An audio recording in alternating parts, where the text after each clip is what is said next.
स्वागत है आप सभी का SCCN न्यूज के इस बुलेटिन में।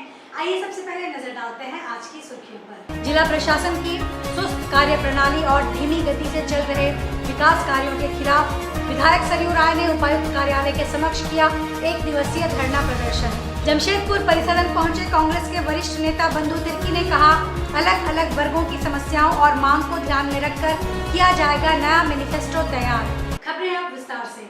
पूर्वी सिंहभूम जिला प्रशासन की सुस्त कार्य प्रणाली और धीमी गति से चल रहे विकास कार्यों के कारण लोगों को हो रही परेशानी के खिलाफ आज जमशेदपुर पूर्वी के विधायक सरयू राय ने 1 दिवसीय धरना प्रदर्शन उपायुक्त कार्यालय के समक्ष दिया। उन्होंने मीडिया से बातचीत में कहा कि कई ऐसी योजनाएं हैं जिसका टेंडर भी हो चुका है, लेकिन उसको अभी तक शुरू नहीं किया गया है। बहुत सी योजनाएं अभी तक सचिवालय में फंसी पड़ी है। उन्होंने कहा कि पिछले 5 वर्षों में कोरोना काल के बाद कार्य में तेजी लाने के लिए हमने काफी प्रयास किया है, लेकिन अभी भी लगभग 30 करोड़ की योजनाएं रुकी, फंसी और लंबित पड़ी है। श्री सरयू राय ने कहा कि पानी, बिजली, सड़क, साफ सफाई से कई ऐसी योजनाएं हैं जो आधे अधूरे में लटकी पड़ी है और आम जनता हमसे पूछ रही है कि कब तक पूरा होगा। उन्होंने बताया कि जब हमने उपायुक्त कार्यालय के समक्ष धरना प्रदर्शन की बात कही है, 1 अक्टूबर तक हमारी बातें नहीं मानी गई तो हम धरना देंगे। तब 30 सितंबर की रात में एक चिट्ठी मुझे मिली है जिसमें रोड और पुल के निर्माण का ऑनलाइन उद्घाटन मुख्यमंत्री 4 अक्टूबर को करेंगे। श्री सरयू राय ने एक प्रश्न के जवाब में कहा कि मेरी प्राथमिकता जमशेदपुर पूर्वी और विधानसभा चुनाव लड़ने की है। वैसे एनडीए गठबंधन का जो निर्णय होगा वह हमें मानना पड़ेगा। अभी तक हमें कोई ऐसी सूचना नहीं मिली है। लागू कराइए, लगता है इनके भीतर क्षमता ही नहीं है, वो लागू नहीं हो पा रही हैं। इसी तरह से टाटा स्टील की कई योजनाएं हैं, हमने लागू कराया अपने क्षेत्र में और उनको पूरा करना चाहिए। पानी की योजनाएं लागू हुई, कनेक्शन देना चाहिए। बिजली की योजनाएं लागू हुई, बस्तियों में उनको कनेक्शन देना चाहिए। तो ये सब चीज़ें नहीं हो रहा है। अब चुनाव आ रहा है और 6 महीने से हम लोग कह रहे हैं कि आप इन योजनाओं को तेज़ी से लागू कराइए, चाहे योजनाएं टाटा स्टील की हों या योजनाएं JNSC की हों, वो लागू नहीं हो पा रही हैं। इसीलिए हम लोगों ने कहा था कि 1 तक नहीं लागू होंगी, 1 अक्टूबर तक, तो हम लोग धरना करेंगे। आज इसी के लिए हम लोगों ने धरना किया है और हम लोग चाहते हैं कि DC ने जब कल पूछा है सभी से क्यों नहीं लागू हुई, इनको लागू कराएं। और ये योजनाएं पुरानी हैं, आचार संहिता का कोई असर नहीं होगा इन पर। चुनाव घोषणा होने के बाद भी योजनाएं लागू हो सकती हैं। इन योजनाओं को लागू कराएं ताकि जनता को इनका लाभ मिले। मंगलवार को जमशेदपुर परिसदन में कांग्रेस के वरिष्ठ नेता बंधु तिर्की आए हैं। उन्होंने बताया कि ऑल इंडिया कांग्रेस कमेटी ने मुझे मैनिफेस्टो कमेटी का अध्यक्ष बनाया है। श्री तिर्की ने कहा कि इस संदर्भ में पूर्वी सिंहभूम जिले में हम आए हैं। यहाँ पर आकर चैम्बर के सदस्यों से मिला, बार एसोसिएशन के सदस्यों से मिला, आदिवासी संगठनों से मिला और विभिन्न मजदूर संगठन से मिलकर उनसे विचार विमर्श किया। उनकी समस्या और मांग, यह सब हम अपने कमेटी में रखेंगे। सभी स्थानों से मिलकर एक नया मैनिफेस्टो तैयार किया जाएगा। उन्होंने कहा, जमशेदपुर में सबसे बड़ी समस्या मालिकाना हक को लेकर है। 86 बस्ती से बढ़कर अब 120 बस्तियां हो गई हैं। वहीं औद्योगिक सुरक्षा के बारे में भी चैम्बर के लोगों का कहना था। इसी तरह सभी अलग अलग वर्गों की अलग अलग समस्याएं और मांग है, उस पर ध्यान रखकर हम लोग अपना मैनिफेस्टो तैयार करेंगे। देखिए, 2024 का झारखंड विधानसभा चुनाव 2 महीना के बाद होना है। ऑल इंडिया कांग्रेस पार्टी ने मैनिफेस्टो कमेटी का गठन किया, जिसका मैं चेयरमैन हूँ। आज पूर्वी सिंहभूम में हम आम जनता से परामर्श लेने के मैनिफेस्टो हमको बनाना है, घोषणा पत्र बनाना है जो रियलिस्टिक पर ज़्यादा जोर हो। इसलिए तमाम चैम्बर ऑफ कॉमर्स से लेकर के बार एसोसिएशन के लोगों के साथ, आदिवासी संगठन, सोशल एक्टिविस्ट के साथ में और आपका ISRO वालों के साथ, मजदूर संगठन, किसान संगठन, तकरीबन 15-16 संगठन के साथ अलग अलग उनके साथ परामर्श लिया गया कि हमारा मैनिफेस्टो, आम जनता का मैनिफेस्टो कैसे हो। उसमें उनका सुझाव लिया गया और हम लोग भी इससे बहुत कुछ को समझने का और सीखने का अवसर मिला। ये जो मैनिफेस्टो होगा, इसको हम पूरी तरह से संकलित करते हुए पूरे हमारे जो बाकी प्रमंडल में घूम करके हमारे कांग्रेस पार्टी के वरिष्ठ नेता लोग भी जा रहे हैं और वहाँ चौपाल लगा करके आम जनता से परामर्श करके जितने भी आपका इशू है, इसे मुद्दे हैं, चाहे पॉलिसी से रिलेटेड उनका झारखंड के सत्ताधारी दल झारखंड मुक्ति मोर्चा को एक के बाद एक झटके लग रहे हैं।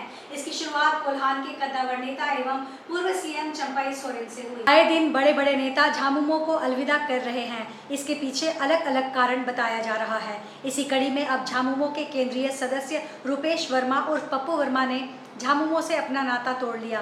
पप्पू वर्मा बीते 26 वर्षों से जुड़े हुए थे और पार्टी को मजबूती प्रदान कर रहे थे। 2019 के विधानसभा चुनाव में इचागढ़ से झामुमो विधायक सविता महतो की जीत के पीछे पप्पू वर्मा का अहम योगदान था। मंगलवार को चांडिल में प्रेस वार्ता आयोजित कर उन्होंने पार्टी छोड़ने की पुष्टि की। आपको बता दें 28 सितंबर को ही झामुमो केंद्रीय अध्यक्ष शिबू सोरेन को त्यागपत्र भेज दिया था। प्रेस वार्ता को संबोधित करते हुए वे काफ़ी भावुक होकर बताते हैं 26 सालों की राजनीतिक यात्रा, स्वर्गीय सुधीर महतो के साथ घनिष्ठ संबंध और अपने कार्यों का उन्होंने बखान किया। इचागढ़ विधानसभा में एक कद्दावर ओबीसी नेता पप्पू वर्मा ने झामुमो छोड़ने के पीछे स्थानीय नेतृत्व द्वारा अपमानित किए जाने का आरोप लगाया है। हालांकि उन्होंने किसी का नाम नहीं लिया और किस तरह का अपमान हुआ यह भी स्पष्ट नहीं किया। पप्पू वर्मा अगले 24 घंटे के भीतर यह तय करेंगे कि उनका अगला राजनीतिक कदम क्या होगा। राजनीतिक गलियारों में चर्चा है कि इचागढ़ झामुमो में भाई भतीजावाद हावी होने के कारण झामुमो के प्रायः सभी नेतागण एवं कार्यकर्ता स्थानीय नेतृत्व से नाराज चल रहे हैं। आज झारखंड मुक्ति मोर्चा में मैं 26 वर्षों से संजोग की बात है कि अक्टूबर 1998 सुधीर दा के नेतृत्व में अभी 5 पांडव कहलाता था। सुधीर दो लोग का एक टीम, सुधीर दा, दुलाल भैया, चंपाई दा, रामदास दा, दुलदुल दा, ये लोग 5 पांडव के नाम से मिला। और इसी मेरे आवास के ठीक पहले उनका धर्मशाला है, वहीं पर हम लोग, मैं छात्र संघ का राजनीति से शामिल भी किया करता था। इंटर करने के बाद ग्रेजुएशन में एडमिशन लेने के बाद सिमोन कॉलेज में उसी दरमियान हम लोग सुधीर दा के नेतृत्व से प्रभावित होकर हम लोगों ने चांडिल में पहली बार इतना बड़ा भव्य आयोजन करने का उनके सानिध्य में हम लोगों ने राजनीति का ABCD सीखा। राजनीति का बहुत उतार चढ़ाव। सुधीर दा के जाने के बाद इचागढ़ विधानसभा में एक वीरानी आ गई थी। उनके जाने के बाद मुझे कार्यकर्ताओं ने, पार्टी ने विधानसभा प्रभारी का पद दिया और मैं उसका निर्वहन किया। कार्यकर्ताओं को पार्टी में जोड़कर रखने के लिए मेरे स्तर से जितनी भी मेरा शक्ति था मैंने लगाया। पार्टी का ऊर्जा मैंने अपना ऊर्जा लगाया। मानगो आनंद विहार कॉलोनी में विगत 6 महीने से जल जमाव से परेशान लोगों ने आज मानगो नगर निगम के अपर नगर आयुक्त से भाजपा नेता विकास सिंह की अगुवाई में मिलकर क्षेत्र में व्याप्त समस्याओं से अवगत कराते हुए कहा कि कोई ऐसा घर नहीं जिसमें डेंगू के मरीज नहीं है। डायरिया और मलेरिया से हर घर पीड़ित और परेशान है। बिल्डर द्वारा बहुमंजिली इमारत बनाने के क्रम में बिल्डिंग मटेरियल डंप करके पानी जाने वाले रास्ते को अवरोध कर दिया गया है। पानी का निकास नहीं हो पाने के कारण पूरा मोहल्ला जलमग्न हो गया। अनेकों बार शिकायत करने के बाद केवल थूक पॉलिश का काम सफाई कर्मचारी करते हैं। आज प्रदर्शन के दौरान महिलाओं के आंसू छलक पड़े और रोते हुए कहा कि परिवार का कोई सदस्य आप सभी की गलती के कारण हम सभी का साथ कभी भी छोड़ सकता है।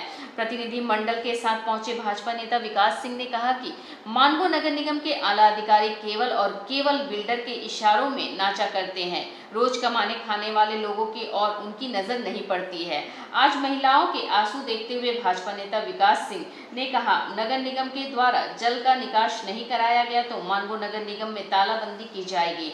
मौके में मुख्य रूप से विकास सिंह, सुमन सिंह, जलदेव सिंह, बेला सिंह, मोहन सिंह, पूजा सिंह, श्रद्धा सिंह, बबलू प्रमाणिक, दीपाली प्रमाणिक, पप्पू प्रमाणिक आदि मौजूद थे। NH33 के बगल में स्थित आनंद विहार कॉलोनी में वैसे लोगों के साथ मानगो नगर निगम के जो उप नगर आयुक्त है लोहरा जी उनसे मिलने आए हैं। जो लोग रोज कमाने खाने वाले लोग हैं, इन लोगों का कहना है कि पूरे हल्के से जल जमाव के कारण देखिए स्थिति क्या बनी हुई है। लोगों का आवागमन पूरी तरह ठप हो गया है। ये देखिए लोग कैसे जल जमाव के कारण परेशान हैं। आखिर ये इससे लोगों को निजात कैसे मिलेगा। चाचा बता रहे थे कि इन्हें डेंगू हो गया था और डेंगू ने सीधे इनके जान पे हमला कर दिया था और ये 3 महीना अस्पताल में भर्ती थे। पूरा मोहल्ला डेंगू और मलेरिया और डायरिया से ग्रसित हो गया है। सोनारी की भागवत बस्ती में खाली पड़े मैदान में कुछ लोग दुर्गा पूजा पंडाल बनाने की कोशिश कर रहे हैं। यहाँ मैदान में सीमेंटेड मंच बनाया जा रहा है। बस्ती वासियों ने इसका विरोध किया है। बस्ती वासियों ने इसे लेकर सोनारी में विरोध प्रदर्शन किया और हंगामा किया। बस्ती वासियों का कहना है कि यह मैदान 100 साल से है। यहाँ इलाके के लोग खेलते हैं, युवा कबड्डी आदि खेल खेलते हैं। 4 साल पहले यहाँ विधायक सरयू राय के समय में सामुदायिक भवन निर्माण का शिलान्यास हो गया था। इलाके के लोगों ने सरयू राय से मामले की शिकायत की, तब जाकर काम बंद हुआ। तब पता चला कि 200 लोगों ने जाली हस्ताक्षर कर विधायक सरयू राय को यहाँ सामुदायिक भवन निर्माण करने की मांग को लेकर प्रार्थना पत्र दिया था। क्षेत्र के लोगों का कहना है कि बस्ती से दूर आदर्श नगर के रहने वाले लोग यहाँ दुर्गा पूजा करना चाहते हैं। लोगों का कहना है कि इस मैदान पर पहले हक बस्ती के लोगों का है, दूसरी बस्ती के लोग यहाँ आकर पूजा पंडाल कैसे बना रहे हैं। ये 100 साल पुराना हम लोग का खेल का मैदान है, जिसमें मेरे भी पिताजी लोग भी यहाँ खेले हुए हैं। अभी मेरे छोटे छोटे बच्चे लोग खेलते हैं। ये मैदान हम लोग इतने सालों से बचा के रखे हैं, जिसमें अभी टिस्को वाले जो है इसमें पूजा का मतलब पूजा यहाँ करने के लिए दे रहे हैं आदर्श नगर के लोगों को। तो मैं यहाँ नहीं चाहती हूँ कि यहाँ पूजा पंडाल या बने या पूजा हो। ये हमेशा एक्टिविटी जो कार्यक्रम होते हैं बच्चों लोग के खेल का मैदान ही रहना चाहिए, प्ले ग्राउंड ही रहना चाहिए। जो इससे मैंने इतने दिनों से इसको बचा के रखे, मेरे पूरे बस्ती वासी पूरा मिलकर इनको बचाया हुआ है। विश्व रक्तदान दिवस के मौके पर जमशेदपुर रेड क्रॉस सोसाइटी द्वारा मेगा ब्लड डोनेशन कैंप का आयोजन किया गया। इसमें उद्घाटन सत्र में धालभूम अनुमंडल पदाधिकारी समेत शहर के कई गणमान्य अतिथि उपस्थित रहे। दीप प्रज्वलित कर इसका शुभारंभ किया गया। वहीं तमाम अतिथियों ने रक्तदाताओं को फूलों का गुलदस्ता भेंट कर उनका हौसला बढ़ाया। रेड क्रॉस जमशेदपुर के सदस्य विकास सिंह ने कहा कि रक्तदान ही महादान है, जिसका निर्माण मानव शरीर में ही हो सकता है और यही एकमात्र चीज है जिसमें जाति, धर्म और मजहब की बंदिश नहीं होती है। उन्होंने कहा कि रक्तदान जैसे पुनीत कार्य में सभी को बढ़ चढ़कर भाग लेना चाहिए। दिवस है, जैसा कि आप जानते हैं कि 1 अक्टूबर को राष्ट्रीय रक्तदान दिवस के अवसर पे इस जमशेदपुर नगरी का जो सेवा का राजधानी है, जिसे मैं इसे रेड क्रॉस भवन को मैं सेवा की राजधानी इसलिए कहता हूँ, यहाँ बहुत सारी गतिविधियां और बहुत सारे ऐसे सेवा के कार्य, अनगिनत कार्य होते रहते हैं। आज इस अवसर पे बहुत सारे रक्तदाता आए हुए हैं और पूरे जिले से लोग आते हैं। आज हम लोगों ने बहुत सारे ऐसे रक्तदाता जिनके 100 रक्तदान से ज्यादा हो चुके हैं, वैसे बहुत सारे रक्तदाताओं को अभी हम लोगों ने सम्मानित किया है। और एक हम लोगों ने मैसेज देने की कोशिश की है कि हर व्यक्ति जो है इस सेवा कार्य में जुट सकता है और सेंचुरी मारने की तमन्ना हर व्यक्ति के अंदर होना चाहिए। इस बात का सोच हम लोग यहाँ पर डेवलप करने की कोशिश कर रहे हैं। आज के इस बुलेटिन में बस इतना ही। हम फिर हाजिर होंगे कुछ और नई खबरों के साथ। तब तक के लिए SSA न्यूज की पूरी टीम की ओर से मुझे दीजिए इजाजत। नमस्कार।